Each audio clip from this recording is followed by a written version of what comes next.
Ny mofinaina isan'andro atolotry ny mpitandrina rakotina valina maoly.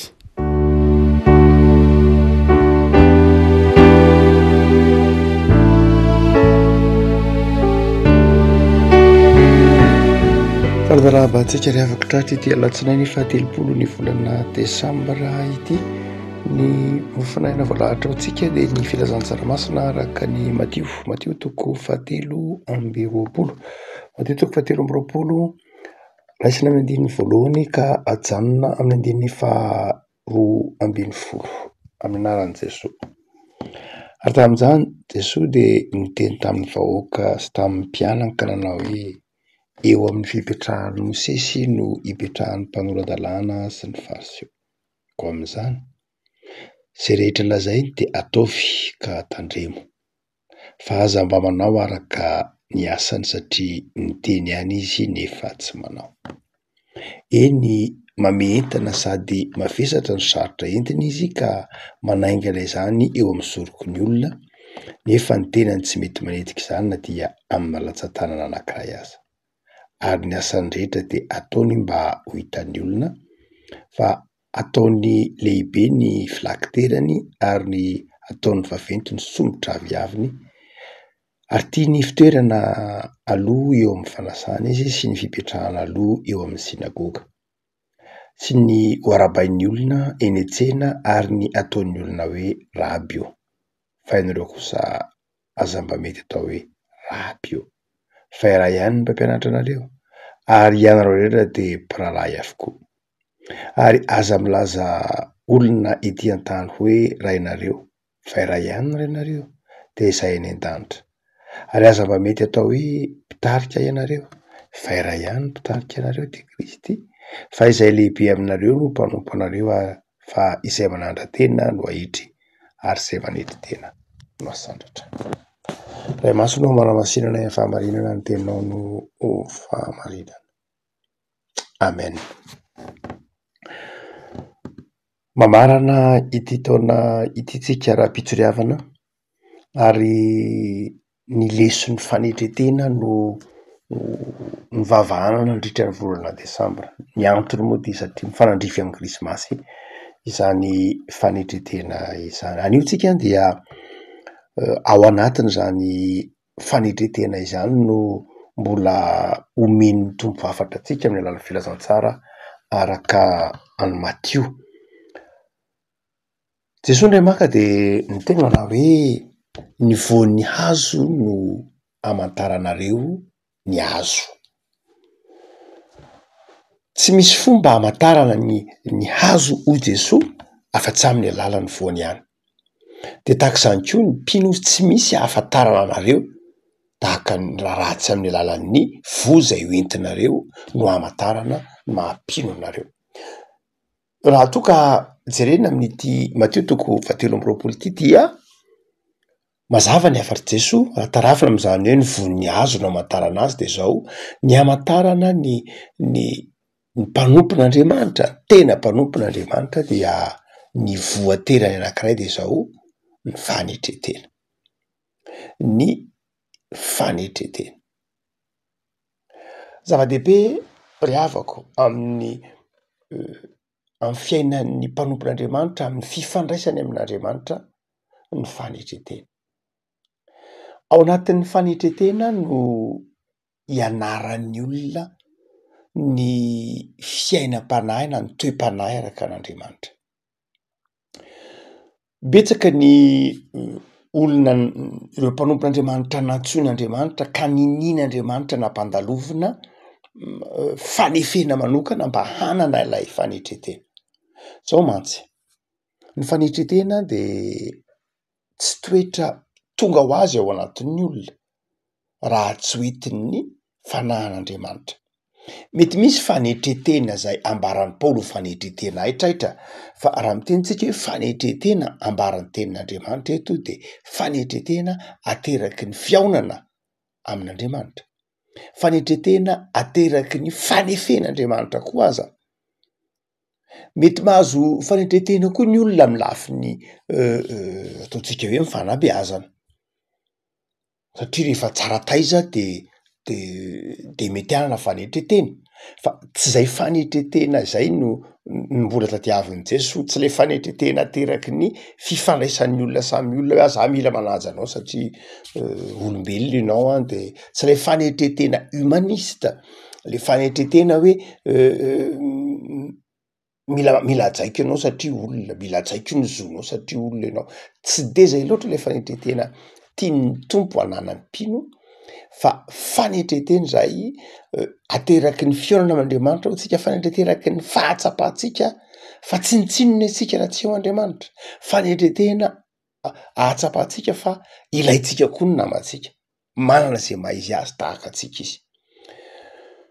Raha ohatra ka mamakivaky ny ataotsika hoe ireo olon-dehibe nalaina ohatra am'zao Ramasina isika, dia tsapa manokana fa tena fanefena ny fanetretena. Manomboka any amin'ny ataovy hoe ny tantaran'ny Abrahama ohatra. I Abrahama mafy de mafy ny fanefen'Andriamanitra azy vao nahatakatra ny antsoiny hoe fanetretena izy. Ohatra hoe Abrahama te nieritreritra fa ny sitrapon'Andriamanitra de mbola ampina fiezahan'olombelona. Tamin'ny Abrahama tany am-boalohany de ny hoe Andriamanitra tsy manampy zay tsy manampy ny tenany ny fotom-pisainany, ka dia nihevitra izy fa tsy nandry an'Andriamanitra izy ary dia niaraka tamin'ny Agara de niteraka any Ismaela. Fa tsy zay ny fanetretena tadiavin'Andriamanitra.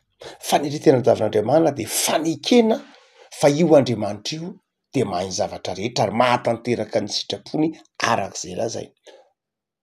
Nanaraka ny Abrahama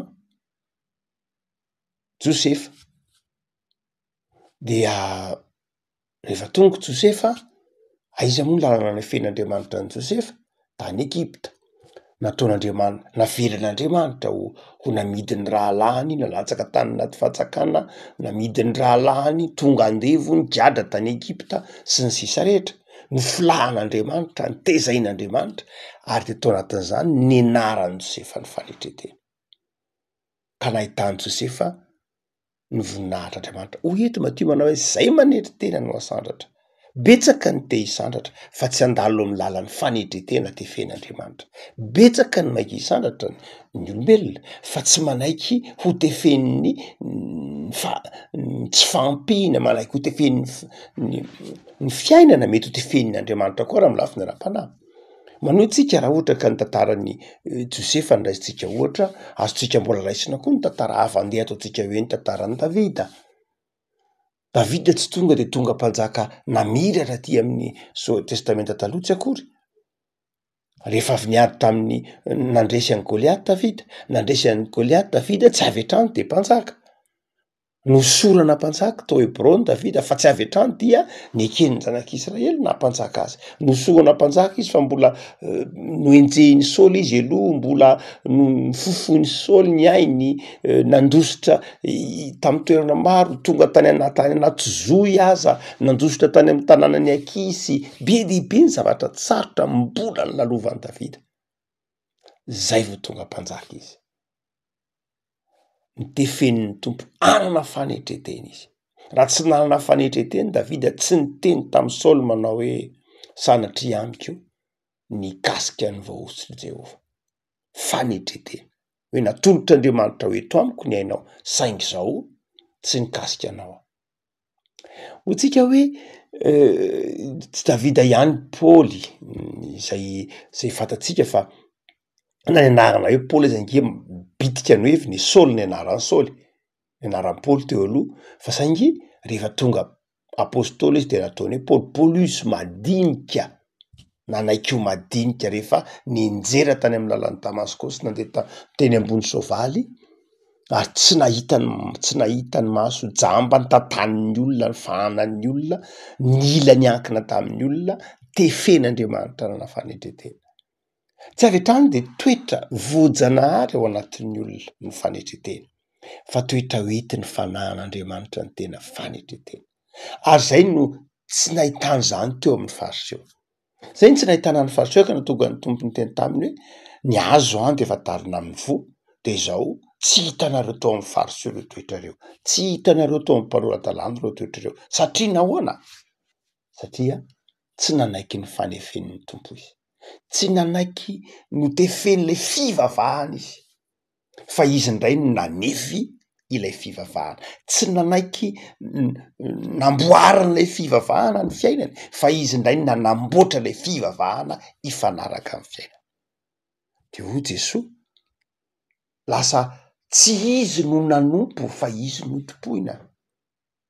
Tsy izy ny fivavahana tsy nataony fitaovana, ny fivavahana lasa tsy nanaiky nataon'ilay fivavahana ho fitaovana hanompo ny hafa izy, fa nanao ny fivavahana ho fitaovana hanompona, hampanompoana ny hafa.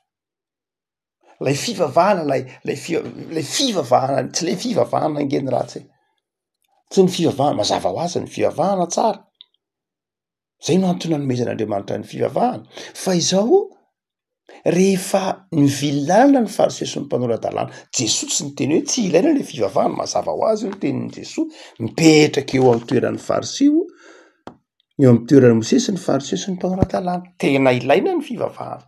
Jesosy tsy nanozongozona mihitsy tsy ilaina ny fivavahana, tsy zay, fa ilaina ny fivavahana ozy, satria misy fampianarana ao, mampianatra anao hamantatra an'Andriamanitra. Fa ny olona de izao, indraindray ny mpanompon'Andriamanitra, ny mpino indraindray de izao, tsy manaiky ho tefeny ilay fivavahana izy, tsy manaiky ho tefeny izy, tsy manaiky ho amboarina sy ho ahitsiny ilay fivavahana izy, fa ny fivavahana indray ny folahiny ho ampiasainy am'izay tiany hafanaovana azy hifanaraka amin'ny sitrapo.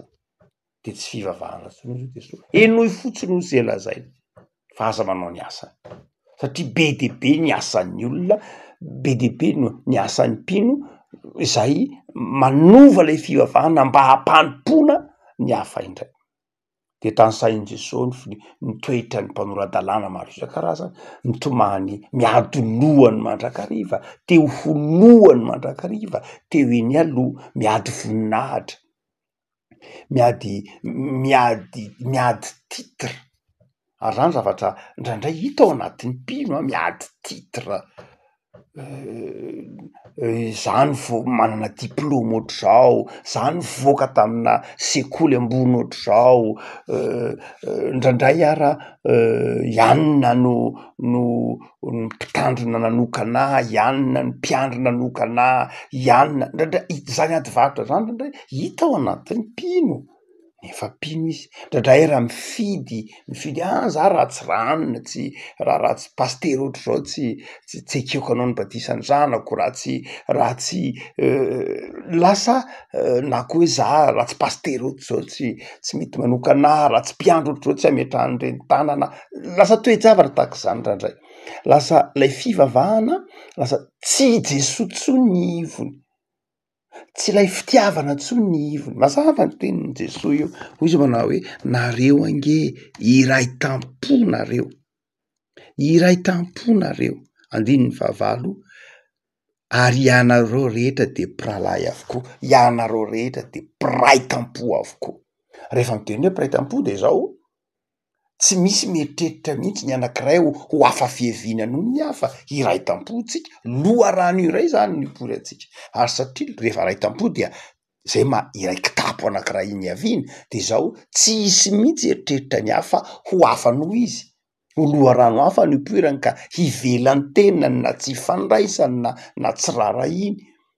Ary dia tao amin'ny tompo ary isika ry havako, hanitry tena. Ny hamantarana voalohany indrindra ny mpino de ny fanitretena. Ny fanitretena tsy hoe hitsaranao ny hafa nefa, fa ny fanitretena hitsaranao ny tenanao. Ianao tsy mitaky fanitretena amin'ny hafa, tsy zay loatra. Ianao zany tsy raha vao mitaky fanitretena amin'ny hafa ianao de manao moral. Zay mahatonga ny tompo eto miteny aza avelao izy ho any fa enoy fotsiny zay lazainy. Fa aza mandany fotoana hitsarana aninona azy. Ndraindray mantsy itsika mieritreritra lasa manana fironana hitsara, lasa mitaky fanitretena. Anao mba manitreteny nareo, tsy de zay loatra, fa mitodika aminao le fanitretena, fa tsy anao no mampitodika an'iny amin'ny hafa, tsy akory. raha vo mampitolika an'iny amin'ny hafa ianao de manjary manadino indray ny fanetretena takinina aminao. Ny tian'ny tompo tenenina milaza an'izany izy tsy hitsara, tsy mitonanao hitsara ny hafa izy. Hoy Jesosy eto miteny manao hoe tandreminareo tsara, aza mety ataon'ny olona hoe raby, aza mety ataon'ny olona hoe mpampianatra. Ny dikan'izany ianao zany tsy afaka miteny amin'ny olona manao hoe za tsy hanao anao raby na za tsy hanao anao mpampianatra. Tsy zay ny tian'ny tompo tenenina, fa tian'ny tompo enao aza manaiky atao mpampianatra, enao aza manaiky atao raby, zany hoe mitaonanao ny tompo hanetry teny eto fa tsy mitaonanao hanetry ny hafa. Enao zany tsy afaka miteny Jesosy ny teny amiko hoe za tsy hanao anao raby, za tsy hanao anao mpampianatra, za tsy hanao anao hoe ray aman-dreny, za tsy hanao anao hoe zany, tsy zay loatra. Fa ny tompo mitaona anao hoe enao no mitsara tena de aza manaiky ataon'ny olona an'izay, aza manaiky indraindrain'ny olona. Mampianjery zany, mamanitra zany be dehibe ny olona voafandrika ao anatin'ny ataontsika hoe ny fandokadokafan'ny fiarahamonina, be dehibe ny menjera lavo ao anatin'ny voninahitra mety omen'ny fiarahamonina. De hoy Jesosy tandremo tsara, aza manaiky atao an'izany hoe raby, aza manaiky atao an'izany hoe mpampianatra. Ndray moa tsika diso fandray dia atodikitsika any amin'ny olona zay de lasa manjary lasa mipetraky eo mitsika ndray manao za kosa aloha de tsy hanao anao mpampianatra, za tsy mila anao mpampianatra, za tsy hanao anao hoe mpampianatra, za tsy hanao anao hoe raby. De am'izay fotoan'izay lasa enao ndray lasa tsy ampy fanetretena. Revako malala tsy de mora akory ny fiainana ny fanetretena, tsy mora. Ny tompony manazava ao amin'ny Krismasy, ao amin'ny Jesosy, eo amin'ny hazo fijalian'i Jesosy no ianarantsika ny fanetretena.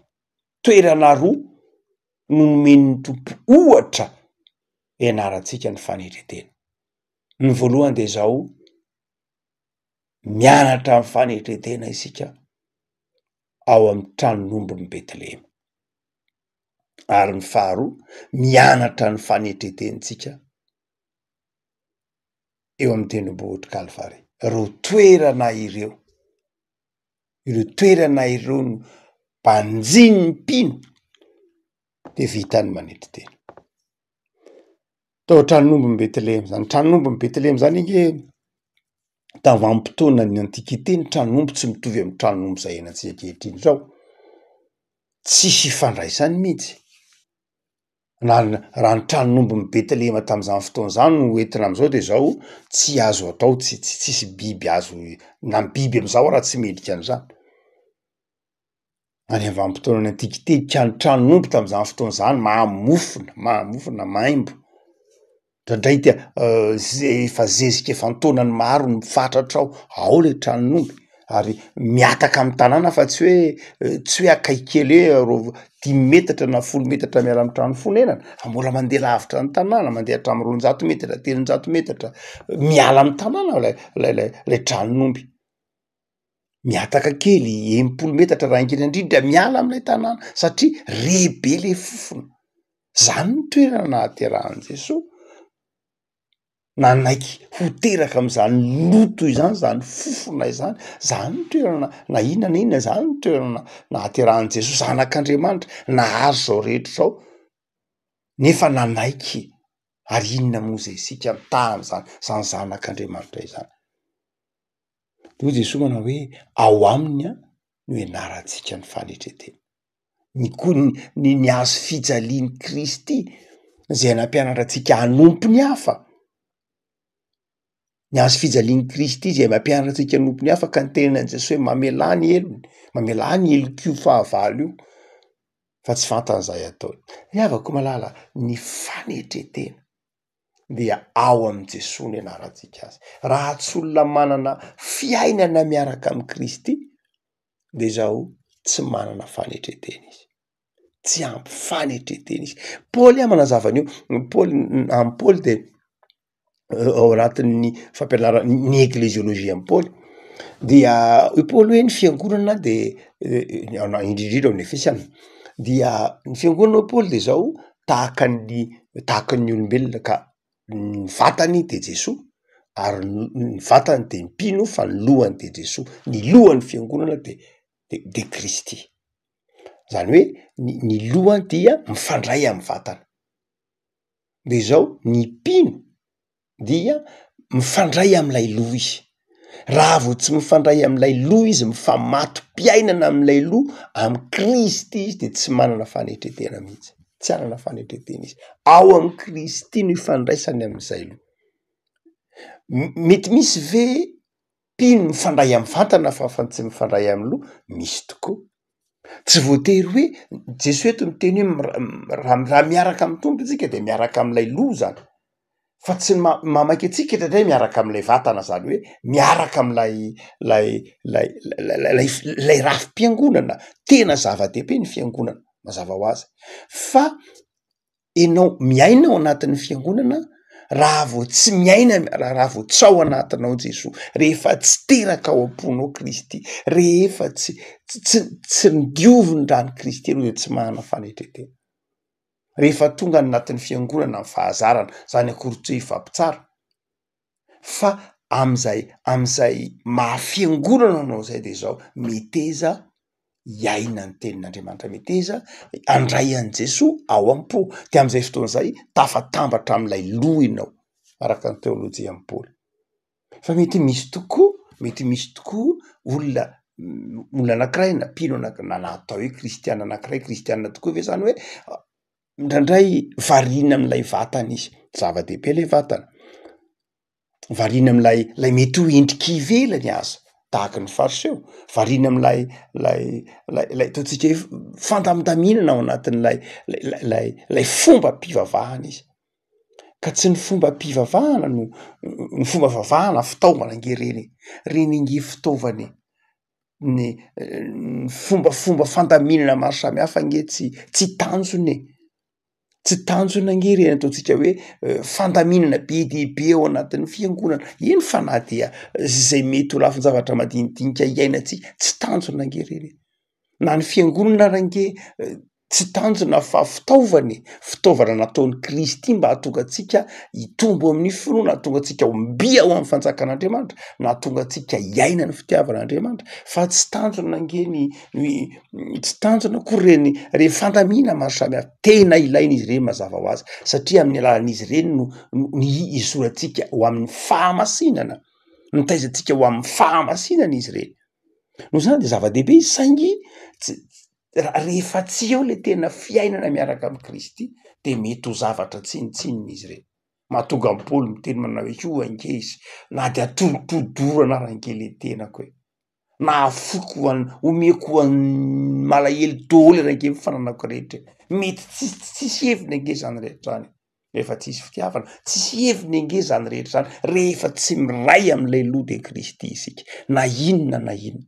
Zay mahafinaritra amy teolojiany amy teolojiany Calvin, amy teolojiany Barthes, ny hoe ao amy Jesosy aloha, Jesosy ao anatinao aloha, zay ny zava-dehibe.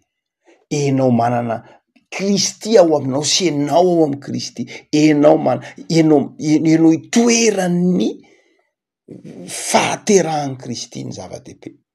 Re afaka am'izao herinandro vaovao zao, lesona mamarana ity taona ity any fanetretena. Fanetretena zay ateraky ny fifandraisantsika amin'Andriamanitra. Fanetretena ateraky ny fanadiovan'ny tompo antsika tamin'ny rano tao amin'ny hazo fijaliana. Re afako ray tampo daholo ny mpino rehetra, mpiray tampo ny mpino, mpiray tampo ny fiangonana, mpiray tampo isika menakavy. Loharano iray manova am'zany loharano iray zany, latabatra masina iray ihany no atontsika de Jesosy no rehefa manao latabatra ray masina tsika de mahatsiaro hoe araky ny vavaka ataontsika hoe mba ho tahaka reo saloim-boloboka, saloim-bary miparika tany an-tsafa iny, kanefa de atambatra ny zao mofo ray zay an'izay rehetra, na dia maro aritera ihany. Mpiray tampo de zao tsy tokony hisy hifanambany. Mpiray tampo de zao tsy tokony hisy hifandratra. Mpiray tampo de tsy tokony hisy hanao ny sasany ho tohatra fiakarana. Eritreritra araka ny tany ataon'ny fariseo eto izao, izy any aloha mandrakariva fa tsy raharano madinika, tsy raharaha ny hafa. Afaka malala am'izao taona farany zao dia lesona lehibe ho anao mivadikina hoe raha manaiky tefen'ny tompo ianao, manaiky anaraka ny fanetretenany tompo ianao, ka asehonao amin'ny asanao, asehonao amin'ny fiainanao zany de zao asandratry ny tompo ianao, asandratry ny voninahitr'Andriamanitra, ampahitan'ny tompo ny voninahiny isika rehefa miaina ny fanetretena. Vavaka sika, tompo amsoranao zay noho ny amin'ny fanetretenanao zay tianao fanetretenanay. Tsy hainay ny manetretena raha tsy ao aminao Jesosy zahay, raha tsy mianatra, raha tsy teraka atoponay-nao Jesosy, raha tsy miona aminao amin'ny tranon'ombiny Betlehemy zay, raha tsy miona aminao amin'ny tendrombohitry Kalvaria zay de tsy hay hanetretena. Mety ho ataonay fiasana fotsiny na ny fivavahana, mety ho ataonay fiasana sy fitaovana fotsiny mpiarabelona aminay, mamindrafo aminay tompo. Ataovy fiasan'ny fahamasinanao zahay. Ataovy mahay manetretena mba hisandratan'ny voninahitra. Araka ny tenin'ny mpanomponao manao hoe enao tsy maintsy mitombo, izay kosa tsy maintsy miena. Hoy Jaona. De ampaherezo zay tompo. Amizao herinandro manomboka izao, ataovy mahatsiaro fa ny namanay, ny mpiara-mivavaka aminay, ny mpiray finoana aminay de ray tampo aminay noho ny amin'ny hazo fijalianao Jesosy. De ny asan'ny tontolo andro Jesosy, taio ahitanay fivaliana, manjaka amin'ny tokantranonay, amin'ny fiainanay. Sao tompo. Amen.